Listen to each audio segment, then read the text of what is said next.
And as usual, some commentators didn't think it was enough.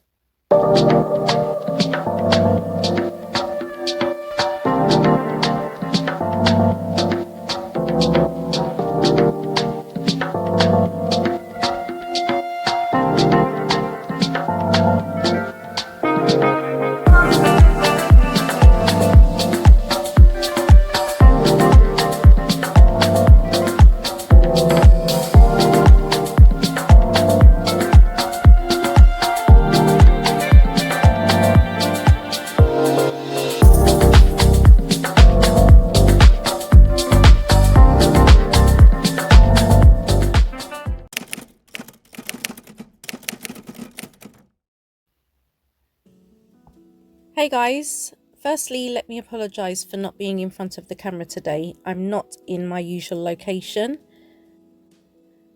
Despite that, however, I'm inviting all of my house guests to make yourselves at home and make yourselves comfortable.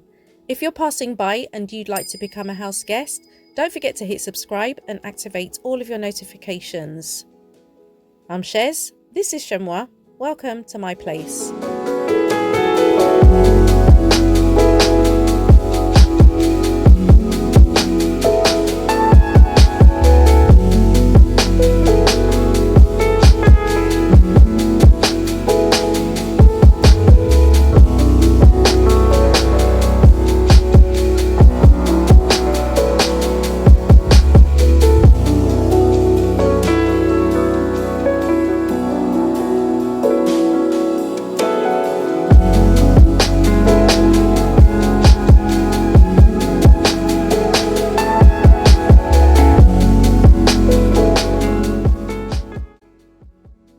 It's been an intense week, so let's get into this video.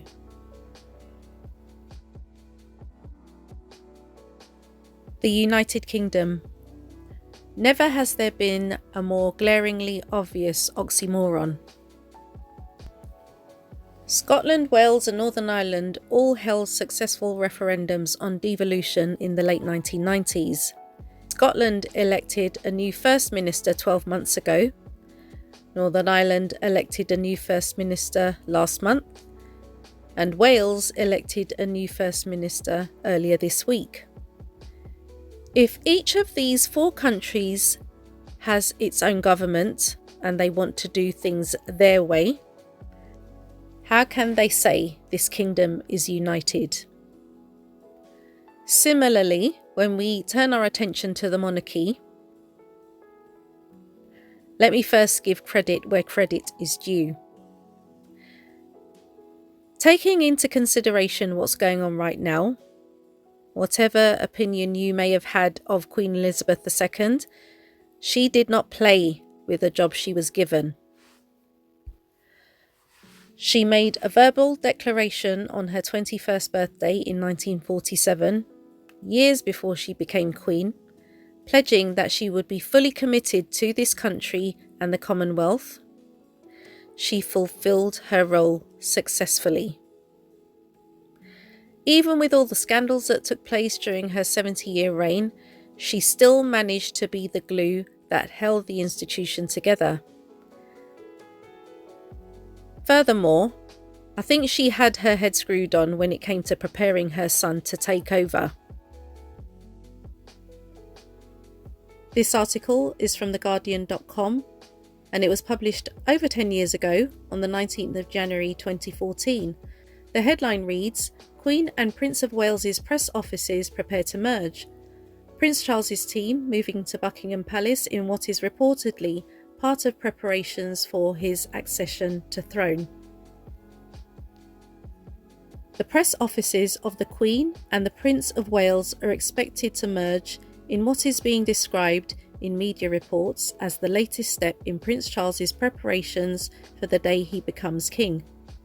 Prince Charles's 10-strong communication team will move from Clarence House to Buckingham Palace, where one of his most senior courtiers is expected to run the new operation, taking charge of publicity for all the royal family, the Sunday Telegraph reported.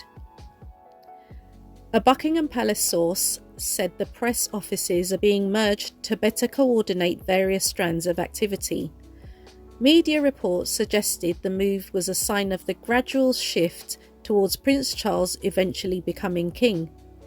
It will be the first time in a generation that all the royal family's communications teams will work from the same office, the newspaper reported.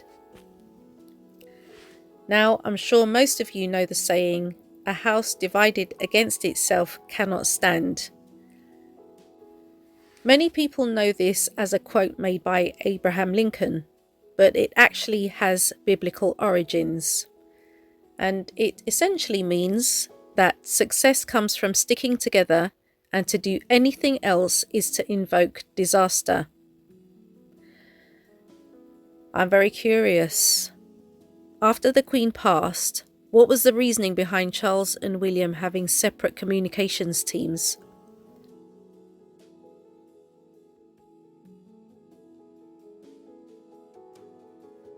It would appear that, up until this point, Charles and Camilla have been given sound advice from the team in Buckingham Palace, which is why Charles has been completely left alone since announcing his health issues, and Camilla is definitely playing her role very well. Conversely, William and Kate seem to be consistently ill-advised, as evidenced by the series of missteps that they have made in recent weeks. Now, after months of speculation, we come to today, Friday, the 22nd of March, 2024.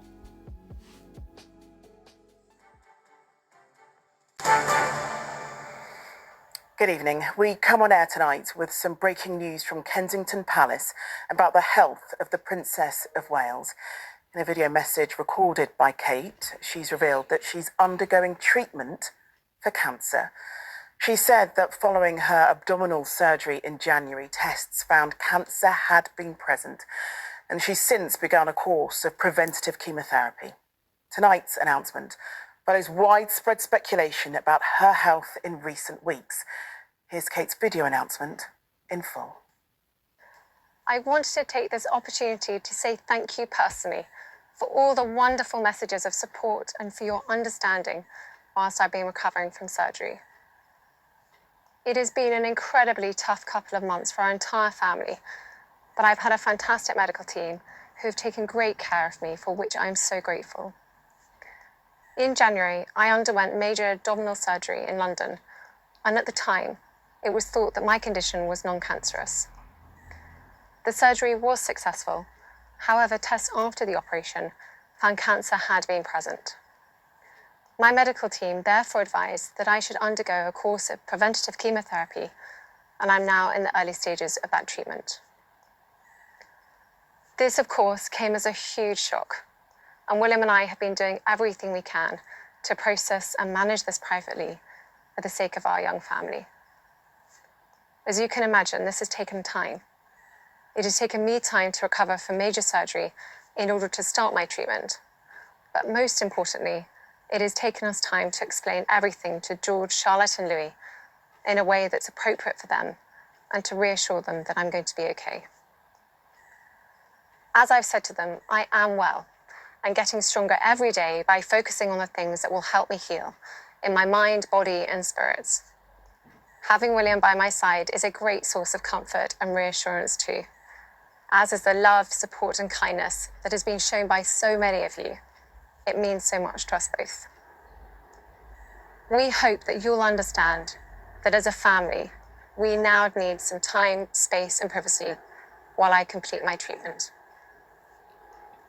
My work has always brought me a deep sense of joy, and I look forward to being back when I'm able. But for now, I must focus on making a full recovery. At this time, I'm also thinking of all those whose lives have been affected by cancer. For everyone facing this disease, in whatever form, please do not lose faith or hope. You are not alone.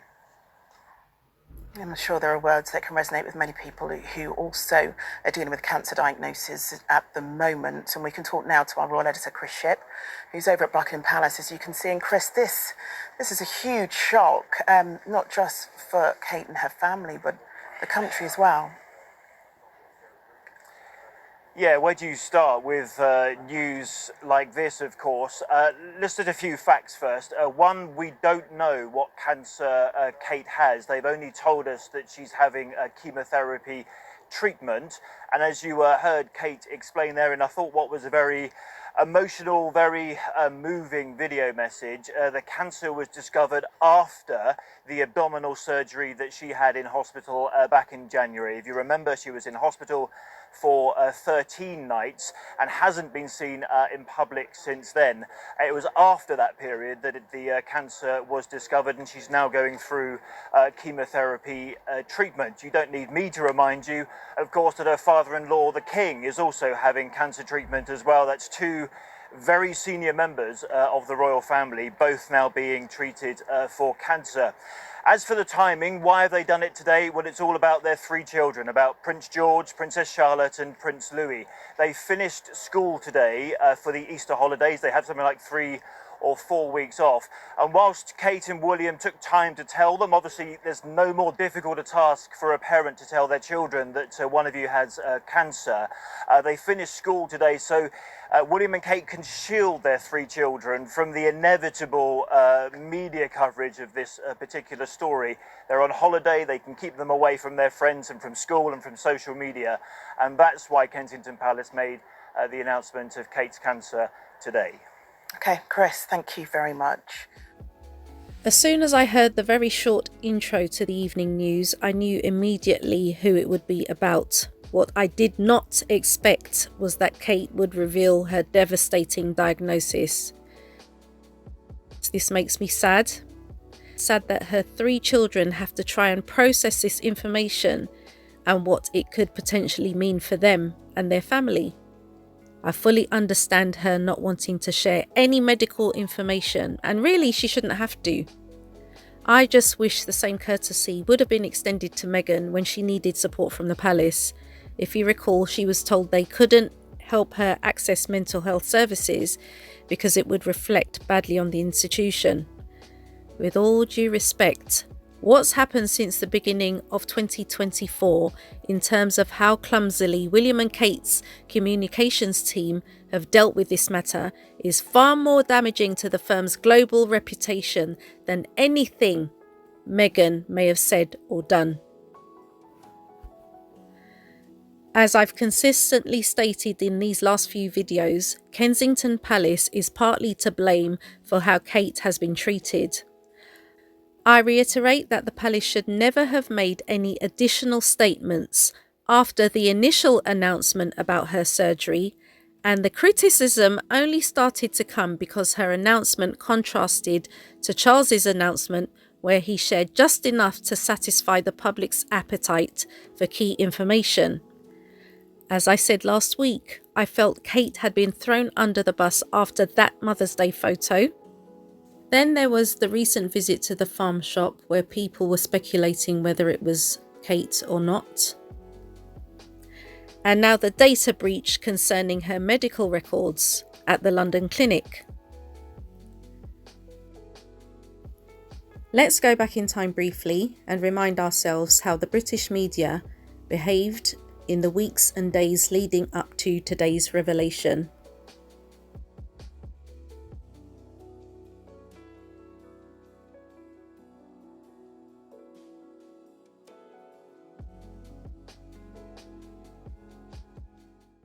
The late Queen's motto was never complain, never explain. There may be furore, frenzy and fabrication, but the monarchy should maintain a position of dignity and stoicism that befits its status and stability above the fray.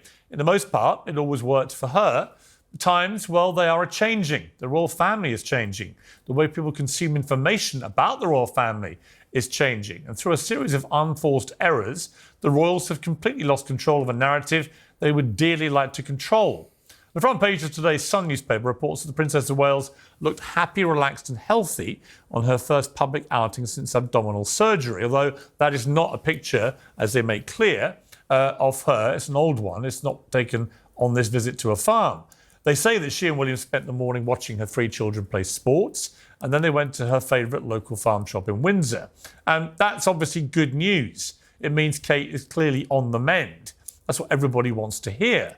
But there are no photographs with that story, for whatever reason, nor any named witnesses to the walkabout, for those who spent weeks speculating wildly about everything from the seriousness of her health struggles to the state of their marriage. It's unlikely to be enough to draw a line under this. There are many unanswered questions about the Princess of Wales and the calamitous edited photographs she released last week. We've documented them in detail on the show.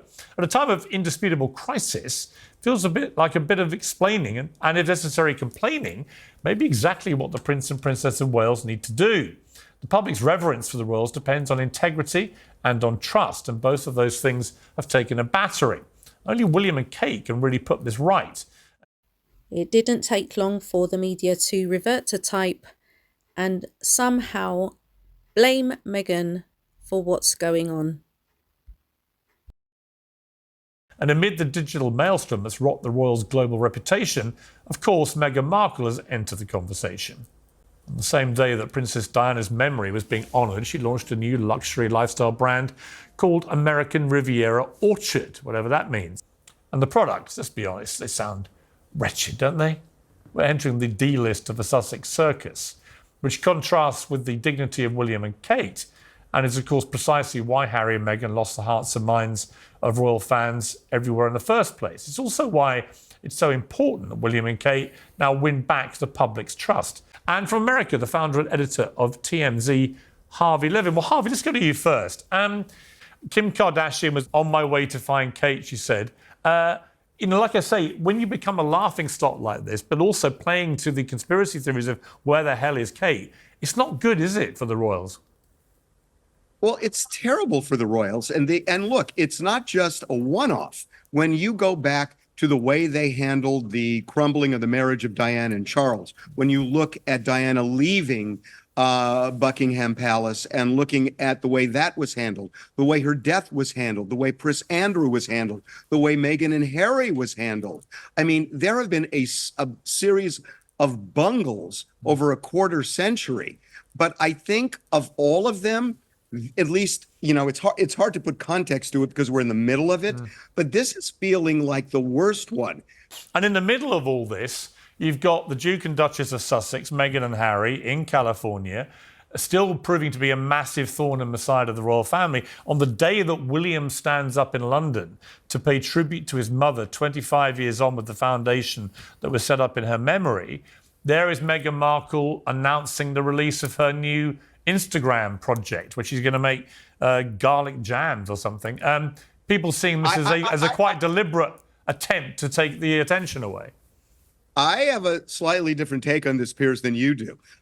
I think in America, in a way, Harry and Meghan are in the upswing, because what I'm hearing is people saying, well, Meghan was right. It's impossible being a member of that family.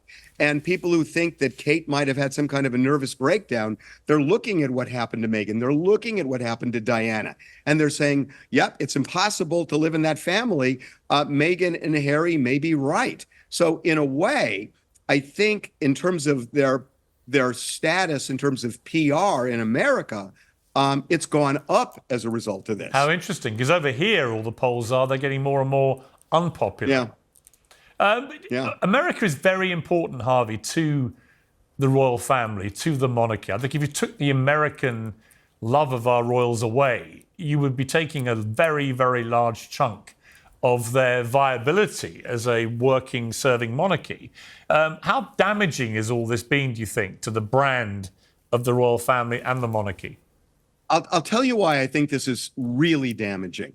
That a lot of people in America, honestly, myself included, think that the royal family, it's just this stodgy group of people behind, this big wall at Buckingham Palace, and that William and Kate were kind of a breath of fresh air, that they were young, that they kind of connected to young people around the world, that they understood media. And now the way I think a lot of people are viewing this is they're using the same playbook as the 70 and 80-year-olds in the palace. And so there was this feeling and maybe even hope that William and Kate would dust off, what had been going on in the palace for years. And I think now they're kind of viewing them as part of the problem. Yeah. Harvey Levin, always brilliant to talk to you. Thank you so much for joining me. I appreciate it. My pleasure, Piers. So can someone explain to me, when exactly did Meghan pop over and enter the conversation, as Morgan stated? Wouldn't it be more accurate to say that she's been dragged into the conversation when she was literally minding her own business? Hopefully it didn't escape your notice, the fact that Morgan wasn't happy to hear the positive remarks Harvey Levin made with regard to Harry and Meghan and how they are perceived in the US. Morgan was very quick to shut that down by countering Harvey Levin's assertion and saying that is not the same perception in the UK. This man is so bitter. And I hope you also notice the hashtags underneath the video, 66% of which are in relation to Meghan.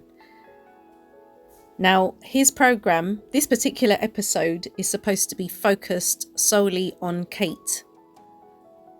Well, primarily on Kate. But why does this man always have to drag? He has to shoehorn Meghan into the conversation, regardless of what they're talking about when it comes to the royal family. I honestly think he's been psychologically affected. And I'm not even joking when I say this, guys. I believe he's been psychologically affected by Meghan. This is years now. And he still can't let go. Later on in this video, which I'm not going to play because the video, his segment is too long. The black woman that was on there, can't remember her name. She's a lawyer, and he berated this woman. He was like a dog with a bone. He would not let her get a word in edgeways. Even though he asked her a question, he wouldn't let her answer, and it was so annoying. And this is him. He has a belligerent, arrogant nature, but I don't expect anything less. I've talked about the mindset of this type of person, and he must be heard at any cost. He cannot be challenged, especially by a woman of colour, and that's what I've noticed. It's very disturbing. And as a side note, Morgan mentioning that Meghan's timing of her relaunch onto Instagram was ill-judged because it coincided with the Diana Awards event. Do you not think that Harry and Meghan acknowledge Diana in their home on a daily basis? They don't need to wait for a specific awards ceremony to take place to acknowledge her. She's constant in that house. Harry makes sure of that. So why on earth would Meghan even dream of disrespecting Diana's memory? And common sense dictates that they would have had a discussion before she launched her venture on Instagram, and he would have given her his blessing. I think it's reasonable to assume that. I think, without being insensitive, that Morgan has a memory problem. He definitely wants you to have a memory problem. But if you're like me, you will recall that it was actually Morgan who revealed that it was Kate who remarked on Archie's skin colour. It wasn't Meghan, it wasn't Harry, because if you recall from the Oprah interview, they said they would not say who made those remarks.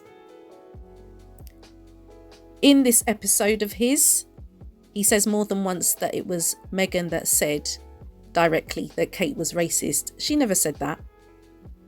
I credit my house guests with common sense and critical thinking. I really do. You guys are not stupid. You know what's going on. And I referred to gaslighting in my previous video.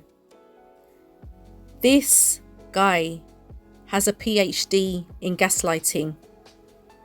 And it's no wonder that as I go about my daily business, I see hopelessness on people's faces, because we live in a low vibrational atmosphere because of toxic people like this with their toxic mouths. Morgan, your wish has been granted, your curiosity has been satisfied. The Princess of Wales has finally revealed what's wrong with her, but I have a sneaking suspicion that you are still going to rant and rave about something that's bothering you. Let's just see how the media treats this issue in the days and weeks ahead. Going back to the Diana Awards, the way that Morgan was speaking, you'd have thought that William was an only child. This is the reception Harry received when he addressed a group of young people at the very same event.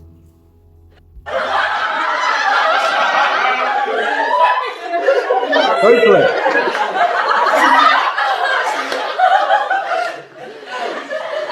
I'm Sophia from London. We really miss you here. It's such a pleasure to meet you. I am the founder of an organisation called the 93% Club, and I'm working to make sure that outcomes for state-educated people in the country are just as good as they are for privately educated people.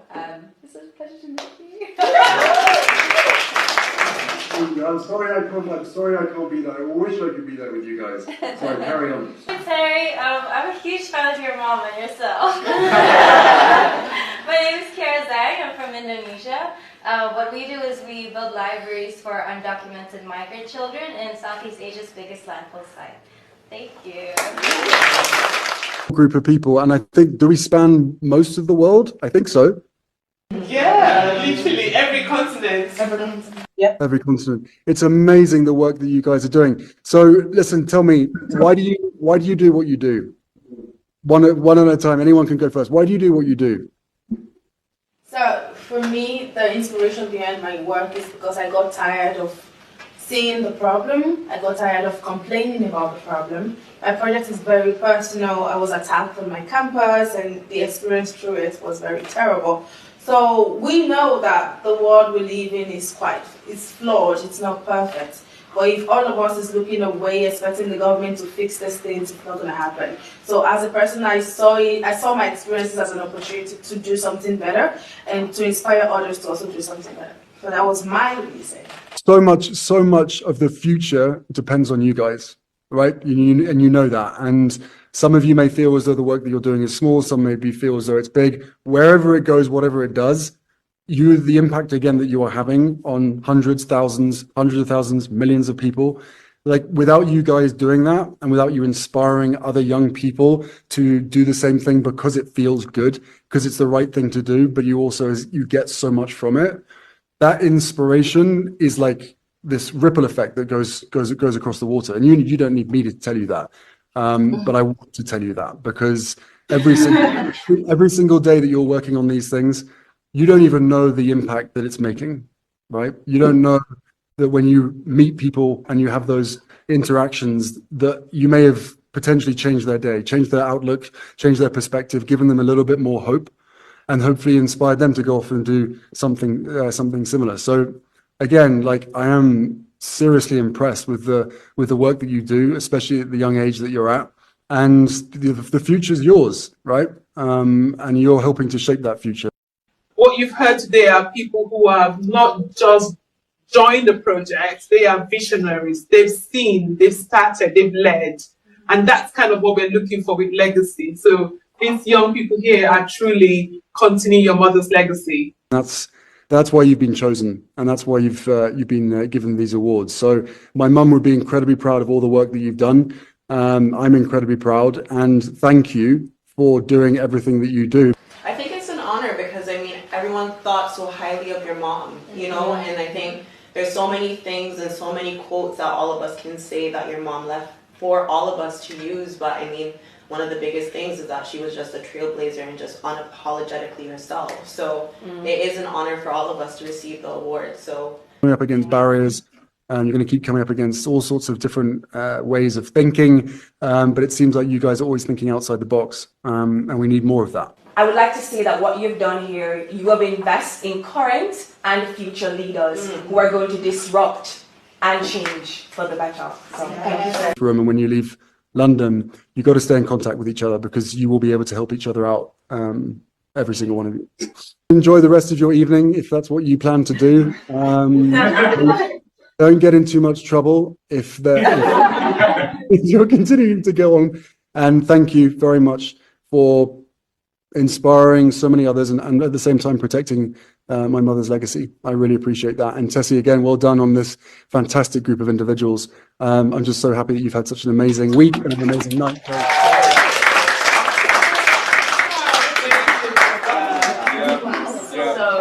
I think I can cry now.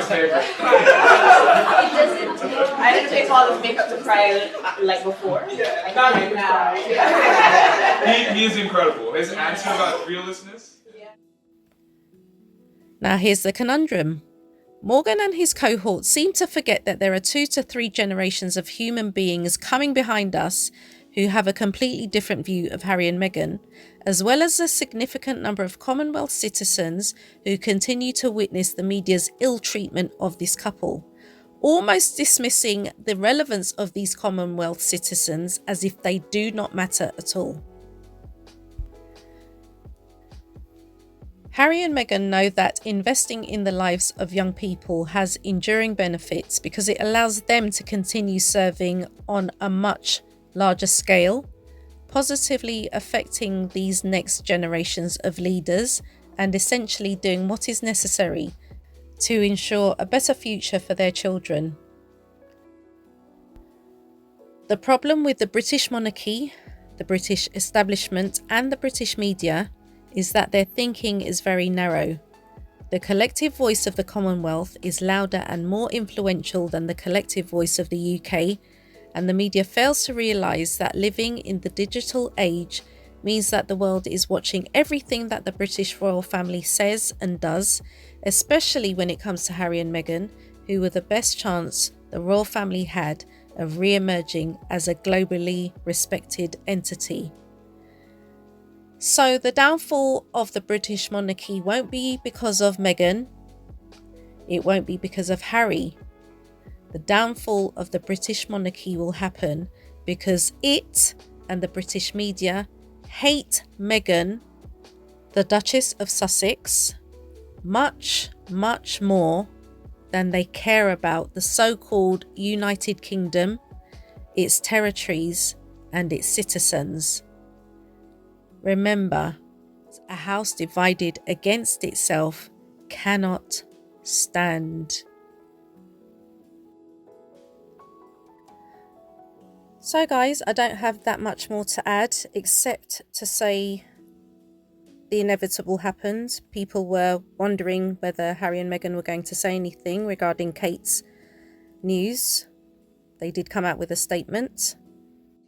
Let's bring in US correspondent Lauren Tomasi now in Los Angeles. Lauren, we've just heard from Prince Harry and Meghan. We have, Jane. Good morning to you. Prince Harry and Meghan issuing a statement just moments ago. It is a short statement reading, "We wish health and healing for Kate and the family and hope they are able to do so privately and in peace." Just one line, but a lot of meaning from Kate's brother-in-law, Prince Harry, and his wife Meghan there. The couple, of course, live here in California in the United States. We know that when King Charles had his cancer diagnosis, Prince Harry made that whirlwind trip across to the UK. Now, as to whether or not he and or Meghan will travel across to the UK once again in a show of support for Kate, we don't yet know, but this diagnosis certainly leaving shockwaves right across America and the world. And as usual, some commentators didn't think it was enough. It's a gesture but I think it's a small gesture. And I think any hopes of reconciliation, despite this really awful news about the Princess of Wales, whether that's going to bring those two sides back together, I think that's not going to happen at this stage. I think the wounds run really, really deep. And I think William is so protective of his wife at the best of times, but not least of all now, and feels very strongly about the hurt that was caused to her by Harry's book and, of course, by the Netflix documentary. Like I always say on this channel, this couple is damned if they do and damned if they don't. I guarantee that if they'd said nothing, they'd have been children of the devil. And if they'd said more than adequate, they would have been castigated as people wanting attention. As far as I'm concerned, the tone in which the statement was made was right. That's all they can say. And I hope Kate has a speedy recovery and that she gets the support that she needs. If your thoughts were provoked in any way, don't forget to give this video a thumbs up. And if you haven't yet become a house guest, don't forget to hit subscribe and activate all of your notifications. I want to take this opportunity to thank you guys so much for watching. Enjoy the rest of your day, and you shall catch me in the next video.